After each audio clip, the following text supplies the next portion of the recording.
Imagine this. It's about 10 million years ago, after the dinosaurs went extinct. The giant tyrannosaurs are gone, velociraptors gone, the age of reptiles ruling the land is supposedly over. But then, something strange happens. Birds, the literal descendants of dinosaurs, start getting bigger, and bigger, and bigger. Until suddenly you've got 8-foot tall, meat-eating birds sprinting across South America, smashing prey with axe-shaped beaks. Meet the terror birds, scientifically known as Phorusrhacids, a group of predatory birds that basically looked at the extinction of the dinosaurs and said, fine, I'll do it myself. Today we're diving into one of the most bizarre evolutionary comebacks in Earth's history, when birds re-evolved into something that looked suspiciously like the theropod dinosaurs their ancestors once were.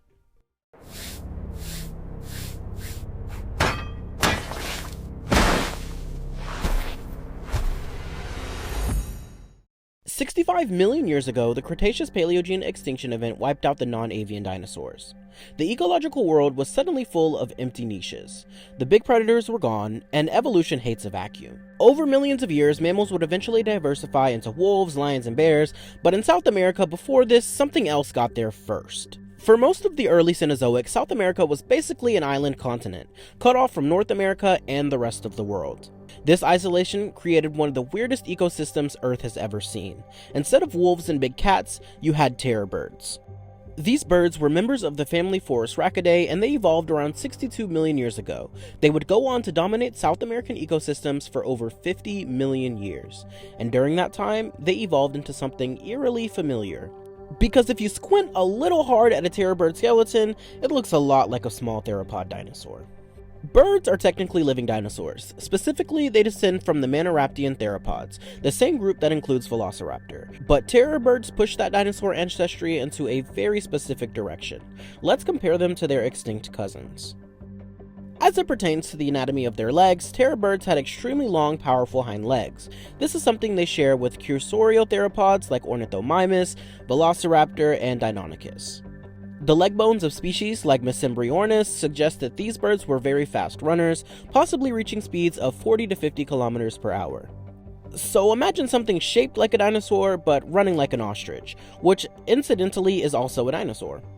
Another dinosaur-like trait? Tiny arms. Theropods famously evolved reduced forelimbs in many lineages. Think of Tyrannosaurus rex. Terror birds did the same thing. Their wings were extremely small and useless for flight, but they still were present, basically functioning like balance stabilizers while they ran. Some paleontologists suggest that they may have been helped to maintain stability while striking prey.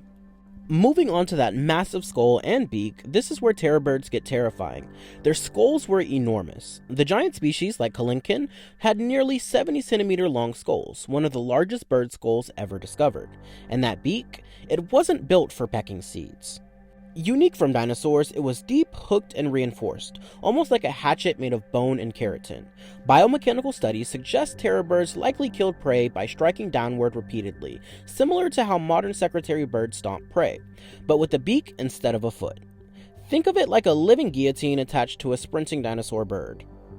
And what's worse is that not all terror birds were the same size. Some were relatively small, around 1 meter tall, nothing serious, but the giants, they were absurd. Let me introduce to you Phorusrhacus longissimus. Longissimus? It's something.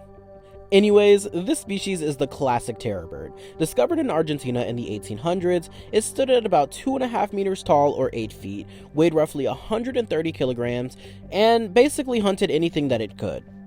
From medium-sized mammals and reptiles, using its speed and powerful strikes to disable its prey. And if you think this is scary, imagine what happens when South America would eventually connect to North America. This is where things get pretty interesting. Around 5 million years ago, South America finally collided with the North American plate during the Great American Biotic Interchange. Animals began crossing continents like never before, among them a terror bird called Titanus walleri. Titanus made it all the way into Texas and Florida. That means at one point in time, North America had an 8-foot tall predatory bird running around. Titanus weighed around 150 kilograms and had one of the strongest beaks in the group. It didn't last very long, dying out within 2 million years, and after it disappeared, a lot of its niches were filled in by the big cats, such as saber-toothed cats and the North American lion. As terrifying as this bird was, it wasn't even the biggest to belong to this species. Found in Argentina about 15 million years ago, the Calincan guillermoi stood over 3 meters tall. To put that into perspective, think about renting an apartment and then having a bird stand taller than your ceiling. Oh, and that's not all. Imagine its head being bigger than most bodies around at the time. Their hunting style is just as terrifying as the way that they looked. Terror birds were active pursuit predators. Evidence from their legs suggests that they were built for running down prey rather than ambushing, but their skulls tell a different story about the kill itself. Unlike their theropod ancestors, which had crushing bite forces, terror birds probably used a strike and withdraw method. Computer simulations of a species known as Andalogornis showed that it could withstand vertical impacts, but was weaker against twisting forces. This suggests that they avoided grappling prey and instead likely chased prey down, stroked downward with the beak, retreated, and then repeat. Their ecosystems helped with this evolutionary trait because they shared them with some pretty unique and large animals. These spaces were shared with giant armored mammals called glyptodonts and elephant-like herbivores called the toxodonts, which didn't make it easy for early terror birds to really hunt around and do anything. Eventually, through their tailored evolution, they were able to take on animals such as these. They were apex predators, and they dominated for tens of millions of years. If they were so well adapted, why did they go extinct? Is probably something that you're thinking. Despite their success, terror birds eventually disappeared around 2 million years ago. The main reason? Competition.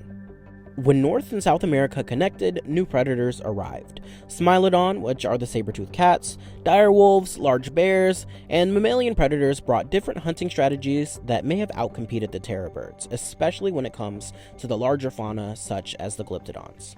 Climate changes during the Pleistocene likely didn't help either. Eventually, the last terror birds vanished, leaving behind one of the strangest evolutionary experiments ever, the reemergence of the dinosaurs.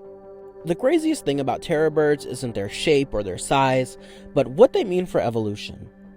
After the extinction of the dinosaurs, birds didn't just survive. They re-evolved into dinosaur-like predators, long legs, tiny arms, massive skull, and a predatory lifestyle. Evolution basically recreated a theropod body plan using birds, which proves something fascinating. If the environment favors a certain design, evolution will build it again, even if it has to use birds to do it.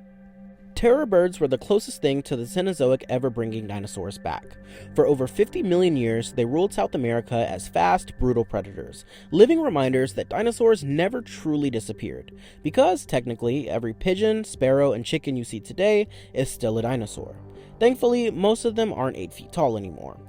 If you enjoyed this video, like, comment, and subscribe, and let me know what you would like to see from me next.